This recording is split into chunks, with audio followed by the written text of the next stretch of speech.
Step 4. English गुरु की मदद से अंग्रेजी सीखने की राह में हम 3 सीढ़ियां चढ़ ही चुके हैं। नजदीकी बढ़ाने के लिए किस किस्म के सवालात किए जाते हैं, आइए देखें। Could you tell me something about your family? Ours is a large family. Ours is a small family. Ours is a large joint family. Ours is an orthodox family. Ours is a modern liberal family.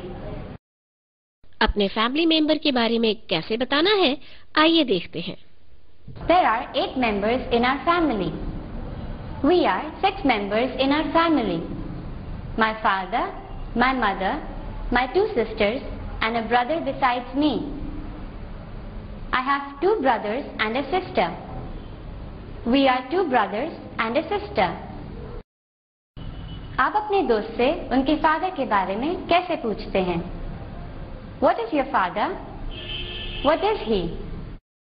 What does your father do? Where does he work? Where is he working? और आपका जवाब होगा, he is working as a doctor with escorts.